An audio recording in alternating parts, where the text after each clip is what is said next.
Assalamualaikum warahmatullahi wabarakatuh. Bertemu saya lagi di channel Syam Syam. Hari ni aku nak kongsikan dekat korang semua tentang satu alat penapisan udara yang tengah trending dekat pasaran sekarang. Kalau korang nak tahu apa dia, sebelum tu, kepada korang yang tengok video aku ni, aku harap sangat-sangat korang subscribe channel aku supaya aku lebih bersemangat untuk membuat video-video serta konten yang lebih menarik di masa yang akan datang.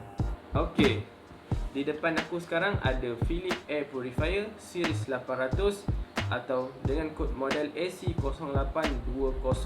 Aku rasa air purifier ni adalah satu alat yang sangat penting ada dekat rumah kita semua sekiranya kita berkemampuan untuk membelinya. Kerana apa? Especially bagi orang-orang yang mempunyai masalah alergi atau asma. Contohnya macam aku sendiri, aku beli benda ni memang sebab aku ada masalah alergi. Macam aku bila aku tidur bangun pagi, memang aku akan biasanya memang akan bersin, akan gatal-gatal mata, gatal hidung. Jadi benda ni akan spoilkan ke segala aktiviti harian kita. Sebab tu aku akan cuba dulu dengan air purifier ni sama ada ia mampu memberi kesan atau tidak kepada masalah aku sekarang ni. Jadi aku rasa korang semua pun ramai di antara korang yang ada masalah macam aku. Alergi ini mungkin disebabkan oleh habuk kebiasaannya. Macam rumah aku, kalau korang boleh lihat dekat atas ni memang ada shielding. Dulu aku pernah buat kerja wiring, aku naik atas, tengok atas tu memang habuk banyak sangat.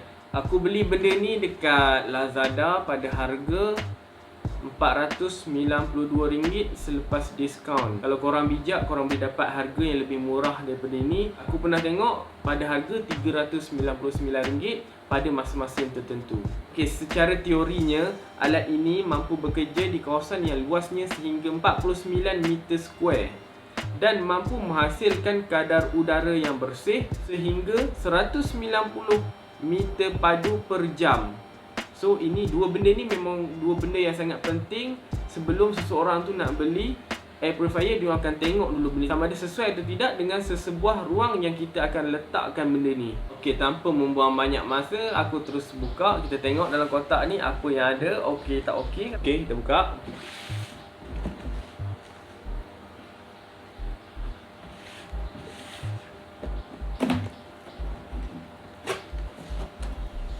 Okay, kalau korang tengok dekat atas ni, dia ada tunjuk sedikit manual penggunaan dia. Lepas tu ada cara-cara korang nak clean dia punya filter, semua ada, korang boleh tengok.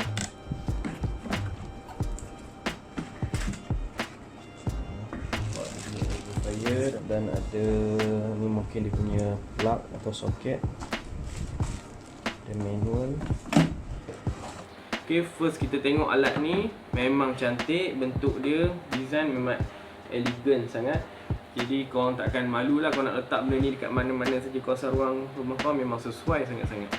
Dari segi bentuk dia, saiz agak kecil kalau kita nak bandingkan dengan powerful yang dihasilkan. Saiz ni aku rasa lebih kurang saiz botol minyak masak 5 kilo yang biasa kita beli tu. Cuma dia besar sikit lah, besar sikit. Dan beratnya cuma 2.4 kg. Okey, dekat bawah ni dia ada macam liang-liang pori, lubang-lubang yang mana ia menyedut udara untuk masuk ke dalamnya dan menghembuskan keluar di bahagian atas. Memang ia menyedut udara daripada 360 darjah. Di sekelilingnya memang disedut udara, bukannya daripada satu side saja. Okey, kalau korang perasan dekat belakang ni dia ada satu sensor. Pihak Philips meminta kita untuk cucinya setiap 2 bulan. Nak cucinya mudah saja, boleh guna cotton swab.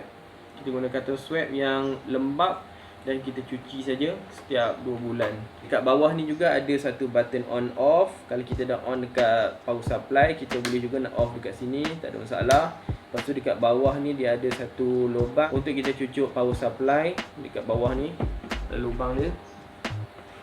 Lepas tu sini dia ada bagi satu tag. Dia terangkan tentang ring air quality dekat atas ni, indikator atas. Dan kita terus tengok di bahagian filternya. Okey, filternya mudah saja. Kalau korang nak buka filter di bahagian bawah, buka dia, korang lawan arah jam. Buka lawan arah jam. Okey, kita keluarkan. Kita buka dulu plastik, kita keluarkan plastik pada filter ni, kita keluarkan. Okey, untuk filter dia, ia menggunakan 2-step filter. Yang mana di bahagian luar ini, step pertama di bahagian luar, ia dipanggil sebagai pre-filter, yang mana ia memerangkap sehingga 99.5%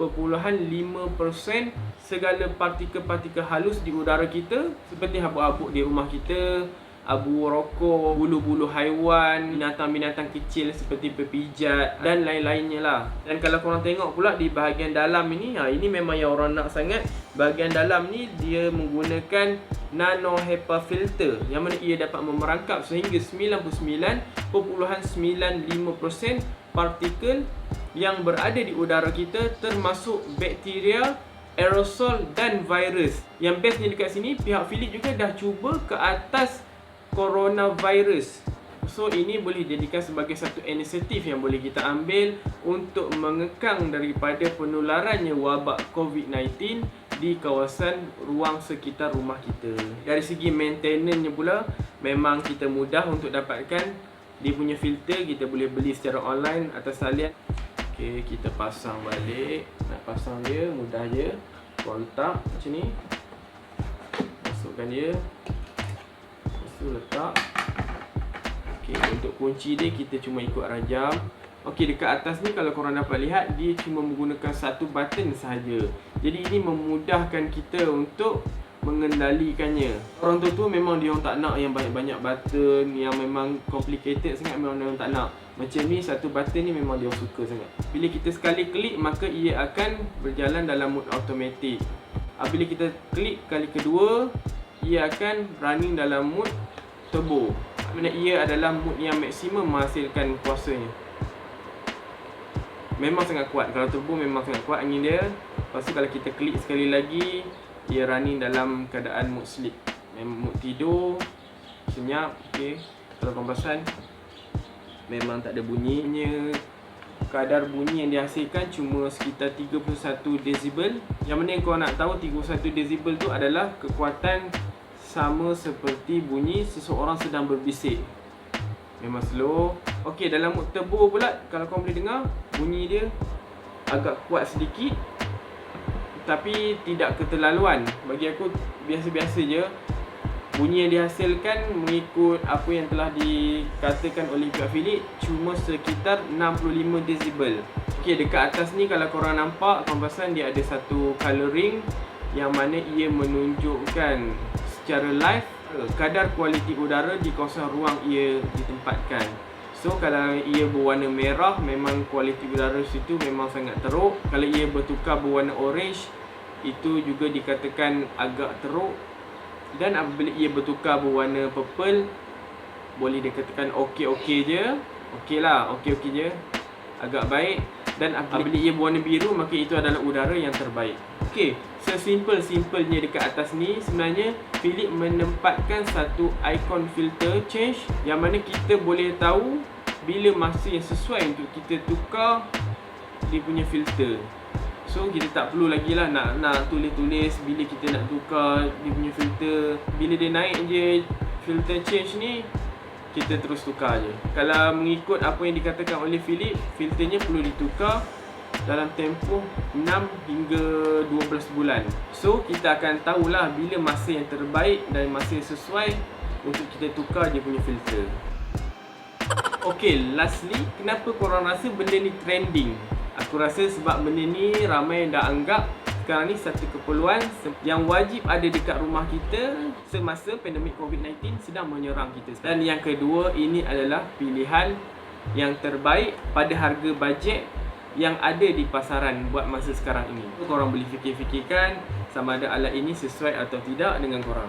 Kalau korang rasa korang nak beli, korang berminat, korang boleh tengok dekat bawah, aku ada lampirkan link dekat mana korang boleh beli. Ataupun korang boleh juga untuk membeli daripada syarikat-syarikat lain atau model-model lain, seumpamanya seperti Kowe, Kuko, Sharp, Dyson dan sebagainya.